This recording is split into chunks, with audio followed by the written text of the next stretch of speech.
Hello traders. तो चलिए शुरू करते हैं आज का हमारा मार्केट एनालिसिस वीडियो। देखते हैं 11 दिसंबर यहाँ पे हम निफ्टी, बैंक निफ्टी और साथ ही साथ यहाँ पे सेंसेक्स में हम यहाँ पे कहाँ पे ट्रेड कर सकते हैं और उसके पीछे उसका लॉजिक क्या होगा।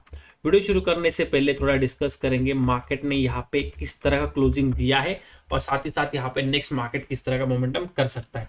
देखिए, फर्स्ट चीज जो सबसे इंपॉर्टेंट हमें यहाँ पे देखनी है कि मार्केट का साइकिल समझना इंपॉर्टेंट है। तो नॉर्मली हमने काफ़ी टाइम देखा भी है, लेकिन फिर से हम एक बार और रिकैप कर लेंगे कि मार्केट में कभी भी एक ट्रेंड सेट होता है। जैसे कि फॉर एग्जांपल बाइंग की तरफ ट्रेंड चला है तो वही ट्रेंड पूरा एंड तक कंटिन्यू नहीं हो सकता। फिर मार्केट को यहाँ पे एक टाइम करेक्शन के फेज में जाना होता है। जैसे कि ये जो फेज है जहाँ पे मार्केट ने एक ट्रेंड दिखाया, फिर वो अपसाइड हो या डाउन साइड हो फर्क नहीं पड़ता। जब वो ट्रेंड चलता है उस वक्त आपने एक चीज काफी इजीली ऑब्जर्व की होगी कि उस वक्त कम टाइम में मार्केट ज्यादा पॉइंट मूव कर लेता है। तब हम बोलते हैं कि मार्केट में एक शिफ्ट आया, एक ट्रेंड आ चुका है, मार्केट ऊपर जा रहा है या फिर मार्केट नीचे जा रहा है, लेकिन उस वक्त कम टाइम में मार्केट ज्यादा पॉइंट ट्रैवल कर लेता है। उसी दौरान उसके बाद एक नेक्स्ट फेज होता है जहां पे मार्केट टाइम करेक्शन करता है। उस वक्त क्या होता है कि मार्केट कहीं जाता नहीं है, मार्केट एक ही प्राइस रेंज में ऊपर नीचे करते रहेगा, लेकिन उस वक्त आपको दिखेगा टाइम पास बहुत हो रहा है। ठीक है, तो वही होता है कि मार्केट में प्राइस करेक्शन और एक होता है आपका टाइम करेक्शन। तो ये फेज आते हैं। ये जो टाइम करेक्शन का फेज है ये दो तरीके के हो सकते हैं, जहां पे मार्केट कंप्लीटली साइडवेज जा सकता है या फिर मार्केट थोड़ा रिट्रेस हो जाए, मतलब ऊपर आया था अब थोड़ा रिट्रेस होगा, फिर वापस नेक्स्ट मोमेंटम ऊपर की तरफ या फिर नीचे की तरफ करेगा, लेकिन फास्ट करेगा। ओके, तो वो इंपॉर्टेंट है। अब यहाँ पे देखिए बैंक निफ्टी हो काफी अच्छा है, इन्होंने बाइंग मोमेंटम दिखाया। अब ये बेसिकली हमने एक्सपेक्ट किया था कि वोलाटाइल होंगे, फिर ये साइडवेज हो जाएंगे एंड अगेन फिर ये चाहिए तो ट्रेंड कंटिन्यू कर सकते हैं या फिर अपना ट्रेंड रिवर्सल भी कर सकते हैं। ठीक है, तो यहाँ पे इंपॉर्टेंट क्या, अगर आप बैंक निफ्टी का चार्ट देखते हो तो काफी अच्छा बड़ा मोमेंटम के बाद जो ये बड़ा मोमेंटम आया है, इसके बाद अब मार्केट यहाँ पे होल्ड कर रहा है, एक साइडवेज मोमेंटम में चला गया है। तो अगर एज ऑप्शन बाय हमें कुछ बड़ा मोमेंटम चाहिए तो डेफिनेटली वो तभी मिलेगा जब ये रेंज है जो साइडवेज जो मोमेंटम चल रहा है, ये जो टाइम करेक्शन का फेज चल रहा है, जब ये पास हो जाएगा, मतलब जब वापस मार्केट प्राइस करेक्शन के फेज में आ जाएगा, तब वापस हम यहाँ पे ब्रेकआउट या ब्रेकडाउन जो कुछ है हमें यहाँ पे मार्केट में आराम से देखने मिलेगा। तो एज ऑफ नाउ जो बैंक निफ्टी जो है, हर एक बार जब भी लेवल 53,000 रफली 350 के आसपास आता है या फिर 300 के आसपास आता है, मार्केट में हमें इसके नीचे कोई कैंडल क्लोजिंग नहीं मिल रही है, मार्केट यहाँ से ही बाउंस करते ऊपर जा रहा है। तो ये हमारे लिए एक सपोर्ट जोन, एक स्ट्रॉन्ग सपोर्ट जोन बन चुका है। वेयर एज टॉप से मार्केट एक रेजिस्टेंस लेते हुए यहाँ पे फॉल कर रहा है। ठीक है, अब हमेशा हम यही देख रहे हैं कि मार्केट तो फॉल करता है लेकिन रिकवरी भी कर लेता है, लेकिन जब रिकवरी कर लेता है तो ऊपर सस्टेन नहीं होता, वो नीचे भी आ जाता है। तो डेफिनेटली ये पैटर्न बन रहा है। अब ये पैटर्न के मार्केट हम क्लोजिंग फेज में है। ये अगर आप इसको पूरा 100% मानते हैं, इस पॉइंट से लेके इस पॉइंट तक, जैसे कि हमने ये ट्रेंड लाइन की है, मे बी इस पॉइंट तक ये ट्रेंड लाइन मैच हो जाए, तो लेट से इस पॉइंट तक ये होगा 100%। ठीक है, ये 100% में से ऑलरेडी ये 75% हो चुका है। लास्ट की जो आपका 25% बचा है, इसके दौरान कभी भी ब्रेकआउट आ सकता। ऐसा है नहीं कि मार्केट को पूरा एंड तक ही जाना है, 100% ट्रैवल जो है मोमेंटम करने, उसके बाद ये ब्रेकआउट या ब्रेकडाउन देगा, ऐसा कुछ नहीं है। तो ठीक है, आपको ये चीज समझनी है कि इस तरह से मार्केट को कभी टाइम नहीं किया जा सकता। तो जो इसका ब्रेकआउट या ब्रेकडाउन है, ये लास्ट कोई 20-25% है, उसके दौरान कभी भी आ सकता है। तो हमें यहाँ से बेसिकली अभी रेडी होना है कि मार्केट में कुछ इंपॉर्टेंट लेवल्स ऑलरेडी बन चुके हैं, तो उनके ऊपर नजर रखनी है और उनके ब्रेकआउट या ब्रेकडाउन के ऊपर हम यहाँ पे कुछ मोमेंटम एक्सपेक्ट कर सकते हैं। अब एक सिंपल प्राइस एक्शन के हिसाब से जब तक ये स्विंग्स निकलते नहीं है, डेफिनेटली यहाँ पे जो बायर्स बैठे हैं उनके स्टॉप लॉस यहाँ पे काफी सिक्योर है। मतलब कौन से बायर, जो यहाँ पे बड़ा ट्रेंड कैप्चर करने के हिसाब से जो बायर्स है उनकी स्टॉप लॉस की बात कर रहा हूँ। जो छोटे मोटे ट्रेडर्स है, ट्रेडर्स के बदले छोटे मोटे जो स्टॉप लॉस रखते हैं उनकी हम यहाँ पे बात नहीं कर रहे। ठीक है, क्योंकि हो सकता है कोई बड़ा ट्रेडर है लेकिन छोटा स्टॉप लॉस रखे, नॉर्मली रखते नहीं है बट स्टिल ओके।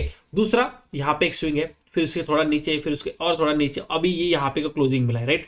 तो यहाँ पे हमें एक एंगल मिल रहा है। अभी फिलहाल मार्केट डेफिनेटली यहाँ पे अपर लेवल की ऊपर तरफ है, तो प्राइस एक्शन के हिसाब से अगर इसको सेम पैटर्न फॉलो कर रहा है तो मार्केट कल यहाँ पे फिर से नीचे की तरफ आ सकता है। ऑन दैट बेसिस हम थोड़ा मार्केट में यहाँ पे निगेटिव बायस लेके चलेंगे कि मॉर्निंग का जो फर्स्ट मोमेंटम है वो हमें सेलिंग की तरफ मिल सकता है। ऐसा ही हमने आपको अपडेट मॉर्निंग के दौरान, कल मैं वीडियो नहीं बना पाया था लेकिन डेफिनेटली टेलीग्राम के ऊपर मैंने ये चीज आपके साथ शेयर की थी कि निफ्टी में जो ट्रेंड लाइन बनी है, जो कि हम आगे जाके देखेंगे, वो इंपॉर्टेंट है। तो जब तक वो क्रॉस नहीं होता है, Nifty is not for buying, it is basically थोड़ा सेलिंग की तरफ आ सकता है। तो एक लेवल भी शेयर किया था, 24,665 के आसपास का लेवल था, जब तक निफ्टी इसके ऊपर निकलता नहीं, it is for the selling opportunity only.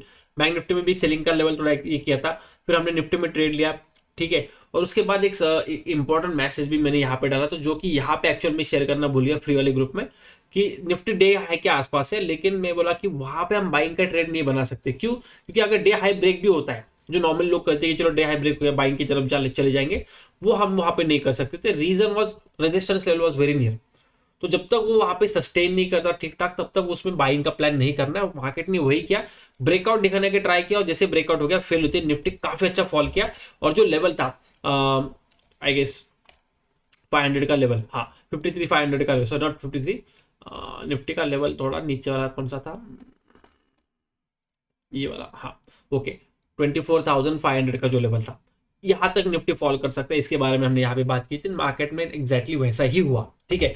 अब यहाँ पे निफ्टी का अगर हमें ट्रेड देख लेंगे, लेकिन बैंक निफ्टी में अगर हमें ट्रेड करना है, सॉरी बैंक निफ्टी में ट्रेड करना है, तो जब तक मार्केट फ्लैट खुलता है, ठीक है, गैप डाउन खुलता है या फिर गैप अप भी खुलता है, छोटा मोटा गैप अप चल जाएगा, दोनों तीनों केसेस में हम यहाँ पे थोड़ा सेलिंग के हिसाब से मॉर्निंग में ट्राई करेंगे। अब सेलिंग क्यों ट्राई करना है कि ये जो यहाँ पे बायर्स है, अगर इसी मोमेंटम में मार्केट निकल गया तो ये काफी कॉन्फिडेंस में बैठ जाएंगे, उस केस में यहाँ पे फिर उनको तकलीफ देना मार्केट के लिए मुश्किल हो जाएगा। एंड सभी लोग अगर इजीली बाइंग करेंगे तो सेलिंग कौन करेगा? तो उसके लिए मे भी मार्केट थोड़ा मॉर्निंग में परेशान करने के लिए यहाँ पे थोड़ा सेलिंग की तरफ आ सकता है। तो गैप अप खुला, फ्लैट खुला, गैप डाउन खुला, छोटा मोटा, तीनों केसेस में यहाँ पे सेलिंग की तरफ जा सकते हैं। लेकिन एक चीज याद रखनी, गैप डाउन खुल गया और मार्केट डायरेक्टली इस तरह ब्रेकआउट करने चला गया, तो वो क्या हो जाएगा, मार्केट ऊपर गया, ये रिट्रेसमेंट हुई, अब जो गैप डाउन खुला है that will actually act as resistance, and फिर मार्केट ब्रेकआउट कर लिया, तो that will be perfectly fine. तो उस केस में भी इसके ऊपर हमें थोड़ा मार्केट में एक बाइंग देखने मिल सकती है।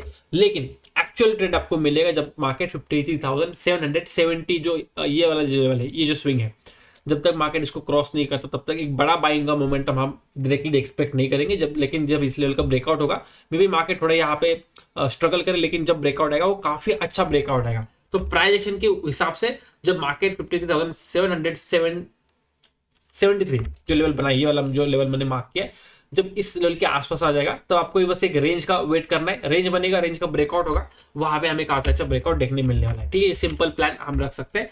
सेलिंग की तरफ सेम चीज होगी, जब मार्केट इस जोन के आसपास आएगा, थोड़ा स्ट्रगल करे, डायरेक्टली ब्रेकडाउन करे, कोई फर्क नहीं पड़ता, लेकिन इस जोन के आसपास कहीं भी कुछ रेंज बना और उस रेंज का ब्रेकडाउन होता है तो पुट की तरफ काफी अच्छा ट्रेड मिलेगा। उसके बीच में अगेन स्मॉल ट्रेड्स के ऊपर ही फोकस करना है, कोई बड़ा ट्रेड के लिए हमें डायरेक्टली प्लान नहीं करना है। लेकिन जैसे मैंने बोला, मॉर्निंग में थोड़ा मार्केट सेलिंग की तरफ आ सकता है, मे बी गैप अप खुले तो हो सकता है कि ब्रेकआउट हो चुका है, नीचे आया, रिट्रेसमेंट किया, इसी जोन के आसपास का सपोर्ट फाइंड आउट करते फिर ऊपर की तरफ चला गया, तो मे बी मार्केट में थोड़ा सेलिंग की तरफ मिले। अगर वहां पे आप कॉन्फिडेंस नहीं हो, वेट कीजिए, let the market come down, फिर जब ऊपर जाने लेगा तब आप बाय ऑन डिप्स जो सिचुएशन होती है वो आप यहाँ पे इजिली अप्लाई कर सकते हो, ठीक है। क्योंकि अगर आपको ट्रेंड के साथ बने होना है तो मार्केट ऊपर गया है, होल्ड किया है टेक्निकली, मतलब ट्रेंड अगर आप फॉलो करते हो तो ब्रेकआउट आप पर साइड ही आना चाहिए। लेकिन जिस हिसाब से मार्केट ने मोमेंटम किया, मार्केट सेलिंग की तरफ भी आ सकता है, क्योंकि यहाँ पे सब लोग बाइंग का ही वेट कर रहे हैं। तो वो साइकोलॉजी का अलग पार्ट है, ट्रेडिंग में जो ट्रेंड फॉलोइंग सिस्टम है या फिर प्राइस एक्शन है वो थोड़ा अलग पार्ट है। आपको दोनों तीनों को चीजों को कंबाइन करते हुए देखना है कि प्रोबेबिलिटी किस तरफ की ज्यादा बनती है, ठीक है। अब थोड़ा यहाँ पे हम निफ्टी के बारे में बात कर लेंगे। देखिए निफ्टी में क्या हुआ है, निफ्टी में रिट्रेसमेंट साइडवेज नहीं चल रहा है, जैसे बैंक निफ्टी में चल रहा है, निफ्टी में रिट्रेसमेंट नीचे की तरफ चल रहा है। रिट्रेसमेंट बोलने से अच्छा मैं बोलूंगा टाइम करेक्शन, जो टाइम करेक्शन प्राइस करेक्शन जो हमने अभी सीखा, उसमें टाइम करेक्शन जो फेज अभी निफ्टी में चल रहा है वो रिट्रेसमेंट के हिसाब से चल रहा है, जो कि काफी अच्छा है, क्योंकि अगर रिट्रेस होता है तो ब्रेकआउट थोड़ा स्ट्रॉन्ग आ सकता है, और निफ्टी को डेफिनेटली उसका ज्यादा जरूरत है, क्योंकि bank Nifty all time high के काफी पास है कंपेरेटिवली टू द निफ्टी, क्योंकि निफ्टी काफी नीचे है, निफ्टी लाइक 10-11% गिरा है, उसका 50% ही निफ्टी ने रिकवरी की है, ठीक है। अब यहाँ पे वेराज बैंक निफ्टी मोर देन 70-75% उसने रिकवरी कर चुका है, ओके। अब निफ्टी में अगेन जो आज हमने लेवल शेयर किया था टेलीग्राम के ऊपर, एग्जैक्टली सेम लेवल, बस 24,665 बोला था, 660 पकड़ लो, 65 पकड़ लो, कोई फर्क नहीं पड़ता। इस जोन के आसपास अगर निफ्टी गैप अप खुलता है, उस केस में मे बी निफ्टी बाइंग की तरफ भाग जाए, वो अगर भागता है तो यहाँ पे डेफिनेटली बैंक निफ्टी भी यहाँ पे ऊपर की तरफ ही भागेगा। तो कल अगर बैंक निफ्टी में बाइंग के हिसाब से ट्रेड देखना है, तो अगर मार्केट गैप अप खुलता है तो आपको कंडीशन अप्लाई करनी कि आपको निफ्टी देखना है कि निफ्टी 24,660-65 का जो लेवल है, जो ये वाला लेवल है, इसके ऊपर टिकता है या नहीं। अगर इस लेवल के ऊपर टिक गया तो डेफिनेटली वो थोड़ा बाइंग की तरफ स्ट्रेच हो सकता है। तो मॉर्निंग में जो हम नेगेटिव पकड़ के बैठे हैं कि मॉर्निंग में थोड़ा सेलिंग आ सकता है, थोड़ा सेलिंग आ सकता है, बैंक निफ्टी पे फ्लैट खुले, गैप अप खुले, गैप डाउन खुले, तो वो चीज आपको अवॉइड करनी पड़ेगी। उस केस में आपको निफ्टी को प्रायोरिटी देते हुए निफ्टी जो ट्रेंड दिखाएगा उसके बेसिस पे आपको ट्रेड करना है, जो कि मोस्टली यहाँ पे पॉजिटिव होगा, क्योंकि उस केस में यहाँ पे ब्रेकआउट हो जाएगा और नॉर्मली जब इस तरह का एंगल बनता है वो ब्रेकआउट के लिए ही बनता है। ओके, दूसरा, अगर निफ्टी गैप अप नहीं खुलता है, मतलब फ्लैट खुला, छोटा मोटा गैप अप खुला, इस लेवल के ऊपर नहीं गया, गैप डाउन खुला, फिर ये सेलिंग में डेफिनेटली फॉलो हो सकता है, क्योंकि ऊपर नीचे सॉरी फिर वापस ऊपर नीचे वापस ऊपर गया, ये नीचे की तरफ ही यहाँ पे नेक्स्ट मोमेंटम हो सकता है। उस केस में पता नहीं इस लेवल को ब्रेकडाउन करेगा नहीं करेगा, तो 24,500 जो 1020 का जो आज का लो बना है that could be our target. उसके बाद मार्केट ब्रेक करे या फिर यहाँ से फिर से रिवर्सल मारते हुए इस ट्रेंड लाइन को फॉलो करे, तो वो मार्केट का चॉइस रहेगा, हमें उससे कोई मतलब नहीं है, लेकिन हमें यहाँ पे सिंपल टारगेट्स मिल जाएंगे। ठीक है, सेम चीज आपको जैसे मैंने बोला बैंक निफ्टी में अप्लाई करनी है। अब जैसे मैंने बोला कि सेंसेक्स के ऊपर भी थोड़ा हमें ध्यान बढ़ाना पड़ेगा, क्योंकि बैंक निफ्टी के ऑप्शंस इतने अच्छे से मूव नहीं करते। तो सेंसेक्स में जो निफ्टी में प्लान बनाए नॉर्मली मैक्सिमम टाइम वही प्लान फॉलो अप होगा। ओके, लेकिन कभी कभी निफ्टी के बदले सेंसेक्स में भी आजू बाजू कुछ इंपॉर्टेंट लेवल बन जाते हैं, तो वो इंपॉर्टेंट हो जाते हैं। तो सेंसेक्स में 81,500 का जो लेवल है जो यहाँ पे बना है, this is very crucial level, क्योंकि यहाँ पे क्या होगा 81,500 का जब मार्केट ऊपर सस्टेन करेगा तो वहां पे बायर्स आ जाएंगे। साथ ही साथ ये जो ट्रेंड लाइन, जो ये एंगल, ये जो चैनल बना है, ठीक है, उसके ऊपर भी मार्केट निकल जाएगा, ब्रेकआउट बन जाएगा, इस ट्रेंड लाइन का ब्रेकआउट हो जाएगा, तो वहां पे भी उसको देखते हुए कुछ बायर्स ऐड हो सकते हैं। उस केस में यहाँ पे बाइंग मोमेंटम आ सकता है, लेकिन डोंट बी जजमेंटल की चलो मार्केट ब्रेकआउट हो चुका है चलो बाइंग कर लेते हैं। Just wait for little bit confirmation की 81,700 का जो लेवल है, जो कि यहाँ पे इसका लास्ट है, this is the last U turn, right, ये दूसरा यूटर्न है, ये नीचे की तरफ का है, ये ऊपर की तरफ का है। जब तक ये इंपॉर्टेंट लेवल क्रॉस नहीं होते कोई बड़ा मोमेंटम एक्सपेक्ट करना गलत होगा। तो 81,700 के ऊपर निकलेगा, डेफिनेटली सेंसेक्स कुछ मोमेंटम दिखा सकता है। उस केस में 82,000 के आसपास तक ये ट्रैवल कर सकता है। ठीक है, तो निफ्टी का जो प्लान है एक्जैक्टली सेम प्लान होगा। अगर बहुत बड़ा गैप अप खुलता है तो again it can be for buying, क्योंकि यहाँ पे जो ट्रेड करके बैठे तो सेलर्स डर जाएंगे एंड बायर काफी अच्छा प्रॉफिट में आ जाएगा।